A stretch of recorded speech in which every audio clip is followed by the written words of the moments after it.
Tony Fadell recently published a book called Build, which focuses on how to build physical products that people will love. Now, Tony is famous for helping invent the iPod back in 2001, worked to develop the iPhone in 2007, and then left Apple to go create Nest Thermostat, which released in 2011. So he knows a thing or two about inventing bold products. In the end of his book, Tony says there are two things that matter in life, well, at least in his life, is products and people, which is basically what you build and who you build it with. So these are the two things we're going to be focusing on throughout this video and see what he has to say about it. So let's jump into it. The first thing that Tony argues is that when you're looking at an array of potential careers, like becoming a doctor, going into construction, becoming a programmer, going into science, or even becoming a director, the best place to start is by asking yourself, what do I want to learn?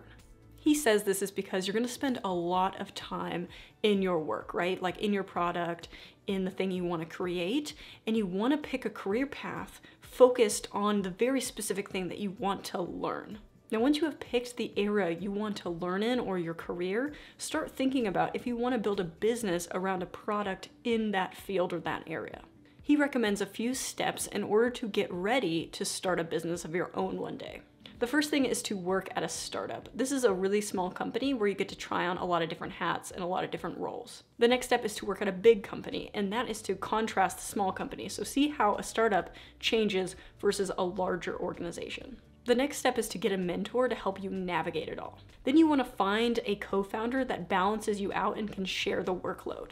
And lastly, you want to convince people to join you. So you want to find really smart people because they will also attract other smart people. This isn't stereotypical advice. Usually I hear people say, if you want to start a business, go start a business. Not to go work at other people's businesses, but I find it very interesting. The reasoning behind this is to work at a startup in a big company to start looking for big ideas or exciting ideas that you want to take and then go build a product around it. So how do you spot a really great idea? Well, he has a couple things you should be looking for. The first thing is understanding why people want it before deciding what the product will do itself. The second thing is it has to solve a problem that people have every day in their lives. And lastly, it follows you around. So you're constantly thinking about it everywhere you go. Even when you put it down for a little bit and then you start working on something else, it just kind of haunts you. That's when you know you have a good idea.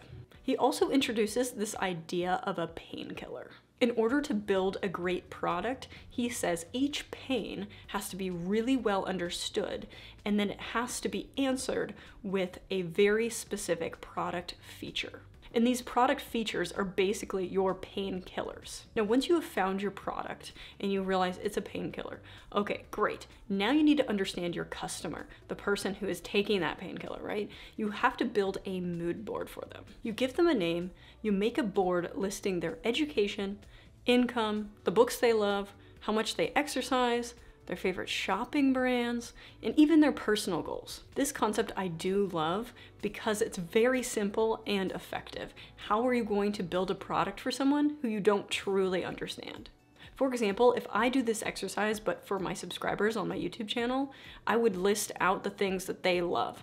Like, for example, books that they would love would be like Humor Seriously, or The Happiness Advantage by positive psychologists like Sean Acker. Their favorite YouTubers would be like Ali Abdaal or Thomas Frank, who are very focused on productivity and education. And some of their favorite like low-code software apps would be like Notion, Zapier, or even Bubble, where you can create cool apps. And this gives you the idea of the type of people I am creating videos for. Once you have found your great idea, confirmed it's a painkiller, and understand your customer/avatar, it's time to talk, arguably, about the most important person, which is the product manager. So what is a product manager and why are they the most important person on your team? Well, product managers figure out what the product should actually do. They create a description on how the product will work, and they even understand the messaging on how you want to actually promote the product as well. They work with pretty much every other group within your organization, whether that is engineering, design, sales, marketing, everyone. Basically, they spec, build, and bring your product to market. Now, there is another phenomenal book specifically focused on product managers if you're interested in that. It's called Inspired. And then there's also another really good book, I hate to throw this many books at you, is Hooked, which talks about how to make habit-forming products as well. So these are really awesome books if you want to learn more about building products that people will love. I'm sure you're like, okay, Liz, that is a lot of reading. For one, Build is already like 400-ish pages, and then to add Inspire on top of it is another like 300.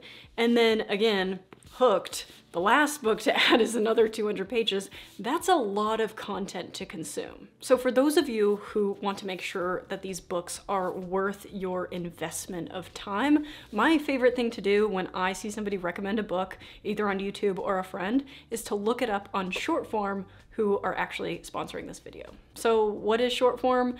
I think of it like book summaries, but on steroids, and this is how I use it.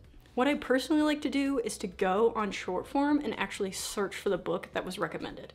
So in this case, you would search Build. So if I search Build, right, it pops up here. I absolutely love these little icons that they kind of custom make for each book, but also playing on like the same colors and concepts that are on the actual covers, but it just makes it cohesive and I love it. So from here, you can click to read or to continue reading the overall book summary, which I'll show you in a second. Or you can download it and there's bookmarks, or you can install the app.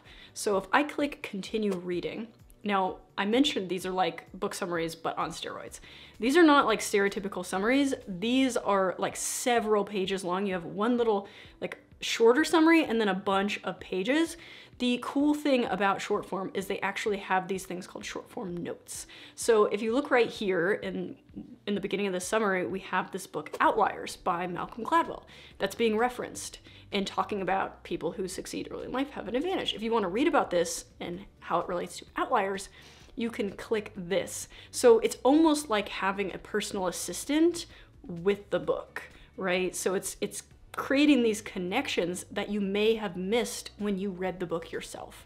So sometimes I'll come in here, read through the summary, see if it's worth the investment, if I want to buy it, and I'll even click these. So if I click this, it takes me to Outliers and to the section it was talking about. So it's really great for gathering these connections. So that is a good tip if you are struggling with these beefy book recommendations and you want to figure out which books you should prioritize or which ones you're more interested in without purchasing the $30 book first. I will link my affiliate link below. It's actually just shortform.com/Liz, and that will get you a free trial or 20% off the yearly annual subscription. So now that we finished talking about products and looked at some books you can look into to dive further into that, we're going to shift gears into people. Now, Tony Fadell says when students look for jobs, they focus on money or perks like free food, gym memberships, stock packages, and even job titles. However, the only thing that can make a job truly amazing or a complete waste of time, in his opinion, is the people. He says to focus on understanding your field and use that knowledge to create connections with the best of the best, people you truly respect. What's interesting is this actually lines up with another book I recently read called Big Potential. And the author, Sean Acker, argues that success is not just about how driven or smart you are, but it actually depends on your ability to contribute and kind of foster this ecosystem of people around you. And that is exactly why I've created what I call a stalker spreadsheet in Notion, where I basically track all my network, like my family, friends, to make sure that I'm keeping those connections stronger. And I know it sounds creepy, but as I age, I swear, people get busier and busier as they start to build families and things like that. Now, naturally, as you start to work with more and more people, you're gonna come across difficult people, which Tony calls them a-holes, but we'll keep this channel PG. And I'm not kidding, he literally has a chapter called A-holes where he categorizes difficult people. And I found it a very useful chapter. It was one of the best things I pulled out of the book. The first category that Tony has is political a-holes. So these are people who are very political. They master the art of corporate politics. They are super risk adverse, so they won't sign up for very risky projects. And they're absent for the real work when you actually have to get in the trenches and do real work. But they will be the ones who say, I told you so when something doesn't work out, because again, they aren't gonna take risks. One of my favorite quotes from the book is when Tony was talking about how when you describe their type of behavior, or he says BS, that you sound almost crazy and paranoid when you try to describe it to somebody else, because they have such a natural gift of making it so difficult.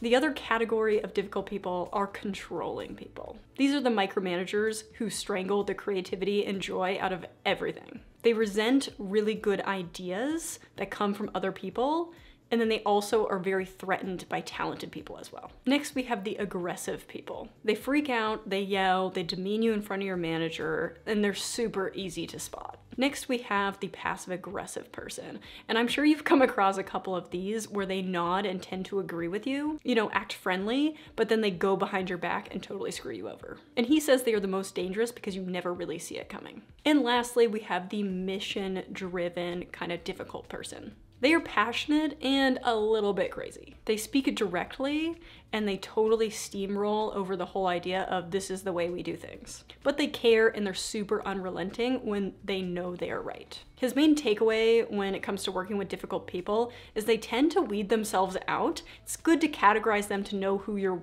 dealing with essentially, but don't be afraid to quit if they don't end up weeding themselves out, because life is just too short to work with difficult people. So I hope this gives you some guidelines of how to build a product with people that you truly care about and want to be around. I briefly mentioned Big Potential, but I have a whole video on that book and break down a couple exercises on kind of to get a pulse on how healthy your relationships are. So go ahead and check that out. We'll link it up here and in the description below.